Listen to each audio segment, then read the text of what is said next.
1001 രാവുകളിലെ നിഗൂഢത നിറഞ്ഞ ഒരു കഥയിലേക്ക് നമുക്ക് കടക്കാം. ഇതൊരു കൊലപാതകത്തിന്റെ കഥയാണ്, ഒരു വലിയ തെറ്റിദ്ധാരണയുടെ കഥയാണ്, പിന്നെ വെറും 3 ആപ്പിളുകൾ കാരണം സംഭവിച്ച ഒരു വലിയ ദുരന്തത്തിന്റെ കഥ കൂടിയാണ്. നമ്മുടെ കഥ തുടങ്ങുന്നത് വർഷങ്ങൾക്കു മുൻപുള്ള ബാഗ്ദാദിലെ തിരക്കേറിയ തെരുവുകളിലാണ്. ഒരു രാത്രി ഖലീഫ ഹാറൂൺ അൽ റഷീദ്, അദ്ദേഹത്തിനൊരു ആഗ്രഹം, തന്റെ പ്രജകൾ എങ്ങനെ ജീവിക്കുന്നോ എന്ന് നേരിട്ട് അറിയണം. അങ്ങനെ തന്റെ വിശ്വസ്തനായ മന്ത്രി ജാഫറിനെയും കൂട്ടി വേഷം മാറി നഗരത്തിലേക്കിറങ്ങി. ടൈഗ്രിസ് നദിക്കരയിലൂടെ ഇങ്ങനെ നടക്കുമ്പോഴാണ് അവരൊരു പാവപ്പെട്ട മീൻപിടുത്തക്കാരനെ കാണുന്നത്. അന്ന് ഒന്നും കിട്ടാതെ വിഷമിച്ചിരിക്കുകയാണയാൾ. ഇത് കണ്ടപ്പോൾ ഖലീഫയ്ക്കൊരു ഐഡിയ തോന്നി. അദ്ദേഹം അയാൾക്ക് മുന്നിൽ വളരെ വിചിത്രമായൊരു ഓഫർ വെച്ചു. ഖലീഫ പറഞ്ഞു, ദേ, നിന്റെ വലയിൽ അടുത്തതായി എന്തു കുടുങ്ങിയാലും ശരി, അതിനു പകരമായി ഞാൻ 100 സ്വർണ്ണദിനാർ തരാം. ഒന്ന് ആലോചിച്ചു നോക്കൂ, ജീവിതത്തിലെ ദാരിദ്ര്യം മുഴുവൻ മാറ്റാൻ പറ്റിയൊരു ഓഫർ. അത് കേട്ടത് മീൻപിടുത്തക്കാരൻ ആവേശത്തോടെ വലയെറിഞ്ഞു.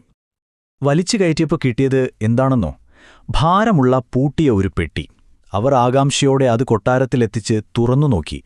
പക്ഷേ ഉള്ളിലെ കാഴ്ച ശരിക്കും ഞെട്ടിക്കുന്നതായിരുന്നു.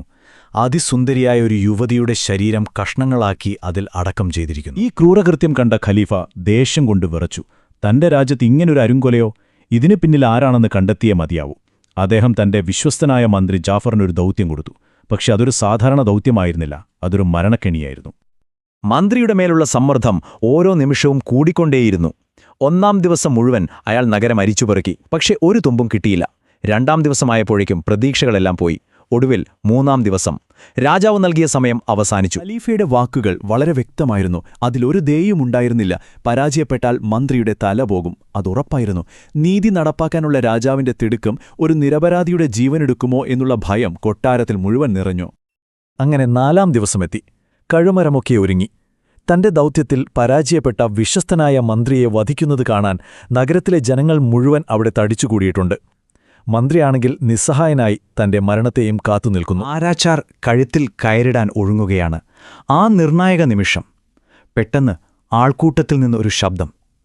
അവിടെ നടന്ന ആ നാടകീയമായ ഇടപെടൽ അതുവരെയുണ്ടായിരുന്ന നിഗൂഢതയേക്കാൾ വലിയൊരു ചോദ്യചിഹ്നം എല്ലാവരുടെയും മുന്നിലും ഉയർത്തി. ശരിക്കും അവിശ്വസനീയമായൊരു രംഗം. ആൾക്കൂട്ടത്തിൽ നിന്ന് 2 പേർ മുന്നോട്ടു വരുന്നു. 2 പേരും പറയുന്നു താനാണ് കൊലയാളിയെന്ന്. ഒരു ചെറുപ്പക്കാരൻ വിളിച്ചു പറഞ്ഞു, ഞാനാണ് ആ ക്രൂരകൃത്യം ചെയ്തത്. അപ്പോൾ തന്നെ പ്രായമായ മറ്റൊരാൾ പറയുന്നു, അല്ല, അത് ഞാനാണ്. ഒന്ന് ആലോചിച്ചു നോക്കൂ, ഒരു ജീവൻ രക്ഷിക്കാൻ 2 പേർ മരിക്കാൻ തയ്യാറായി മുന്നോട്ട് വന്നിരിക്കുന്നു. ഇപ്പോൾ പുതിയൊരു ചോദ്യം വന്നു, ഇവരിൽ ആരാണ് സത്യം പറയുന്നത്? മരണത്തിൽ നിന്ന് തലനാരിഴയ്ക്ക് രക്ഷപ്പെട്ടെങ്കിലും ആകെ ആശയക്കുഴപ്പത്തിലായ മന്ത്രി ഈ 2 പേരെയും ഖലീഫയുടെ മുന്നിലേക്ക് കൊണ്ടുപോയി. രാജസദസ്സിൽ വെച്ച് ആ ചെറുപ്പക്കാരൻ തെളിയിച്ചു, താനാണ് യഥാർത്ഥ കൊലയാളിയെന്ന്. പെട്ടിയിലുണ്ടായിരുന്ന ചില രഹസ്യ അടയാളങ്ങളെക്കുറിച്ച് അയാൾ കൃത്യമായി വിവരിച്ചു. അപ്പോൾ ഖലീഫ ചോദിച്ചു, എന്തിനാണ് നീ ഇത്ര ക്രൂരമായി അവളെ കൊന്നത്? അപ്പോഴാണ് ആ ബന്ധങ്ങളുടെ കെട്ടുപാടുകൾ എല്ലാവർക്കും മനസ്സിലാവുന്നത്. കൊല്ലപ്പെട്ടത് ആ ചെറുപ്പക്കാരന്റെ ഭാര്യയായിരുന്നു, അവന്റെ മുറപ്പെണ്ണും. കൂടെ കുറ്റമേറ്റു പറയാൻ വന്ന പ്രായമായ ആളോ? അത് അവളുടെ സ്വന്തം അച്ഛനായിരുന്നു. അവർക്ക് 3 പിഞ്ചു മക്കളുമുണ്ടായിരുന്നു. ആ ചെറുപ്പക്കാരൻ തന്റെ കഥ പറഞ്ഞു തുടങ്ങി. അത് സ്നേഹത്തിന്റെയും ത്യാഗത്തിന്റെയും ഒരു കഥയായിരുന്നു. അസുഖം ഭേദമായ ഭാര്യയ്ക്ക് ഒരാപ്പിൾ കഴിക്കാനൊരാഗ്രഹം. പക്ഷേ അക്കാലത്ത് ബാഗ്ദാദിലത് കിട്ടാനേയില്ല. എന്നാലും അവളുടെ ആഗ്രഹം സാധിച്ചു കൊടുക്കാൻ അയാൾ ബസ്ര വരെ ആഴ്ചകളോളം കഷ്ടപ്പെട്ട് യാത്ര ചെയ്തു. ഒടുവിൽ വിലപിടിച്ച 3 ദിനാർ കൊടുത്ത് 3 ആപ്പിളുകളുമായി തിരികെ. പക്ഷേ ആ സന്തോഷത്തിന് അധികം ആയുസ്സുണ്ടായിരുന്നില്ല. ഒരു ദിവസം അയാൾ ആ വിലപ്പെട്ട ആപ്പിളുകളിലൊന്ന് ഒരു അടിമയുടെ കയ്യിൽ കണ്ടു.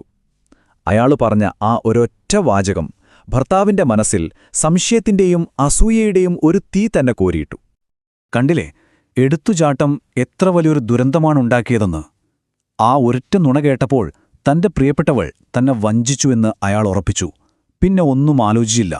കോപം കൊണ്ട് അന്ധനായ അയാൾ ആ സംശയത്തിന്റെ പേരിൽ സ്വന്തം ഭാര്യയെ കൊലപ്പെടുത്തി. പക്ഷേ കഥ അവിടെ തീർന്നില്ല. കൊലപാതകത്തിന് ശേഷം വീട്ടിലെത്തിയ ആ ഭർത്താവിനെ കാത്തിരുന്നത് മറ്റൊരു സത്യമായിരുന്നു. തന്റെ ഉറപ്പിനെ തകർക്കുന്ന ആ ദുരന്തത്തിനു പിന്നിലെ യഥാർത്ഥ സത്യം വെളിപ്പെടുത്തുന്ന ഒരു കണ്ടെത്തൽ. അയാളുടെ മൂത്ത മകൻ കരഞ്ഞുകൊണ്ട് ഒരു കാര്യം പറഞ്ഞു. അവൻ കളിച്ചുകൊണ്ടിരുന്നപ്പോൾ ഒരു അടിമ അവന്റെ കയ്യിൽ നിന്ന് ആപ്പിൾ തട്ടിയെടുത്തു. അതെവിടെ നിന്ന് കിട്ടിയെന്ന് ചോദിച്ചപ്പോൾ അച്ഛൻ അമ്മയ്ക്ക് വേണ്ടി കൊണ്ടുവന്നതാണെന്ന് ആ കുട്ടി സത്യം പറഞ്ഞു. ഇപ്പോ കാര്യങ്ങൾ വ്യക്തമായില്ലേ? ആ അടിമ കുട്ടിയുടെ നിഷ്കളങ്കമായ വാക്കുകളെ വളച്ചൊടിച്ച് ഒരു ദുഷ്ടലാക്കോടെയുള്ള നുണയാക്കി മാറ്റി. ആ ഒരൊറ്റ നുണയാണ് ഈ ദുരന്തത്തിനു മുഴുവൻ കാരണമായത്.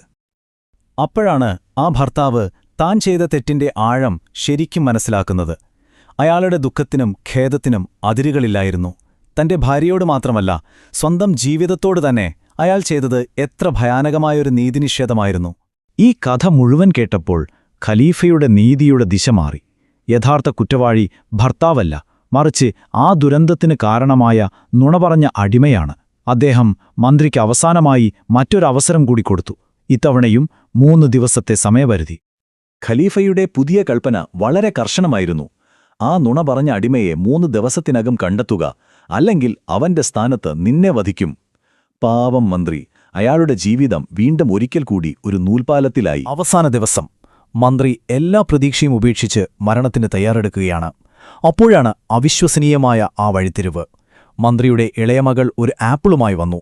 അവൾക്കത് 2 ദിനാറിന് വിറ്റതാരാണെന്നോ? അവരുടെ സ്വന്തം അടിമയായ റൈഹാൻ. കുറ്റവാളി ഇത്രയും കാലം മന്ത്രിയുടെ സ്വന്തം വീട്ടിൽ തന്നെയുണ്ടായിരുന്നു.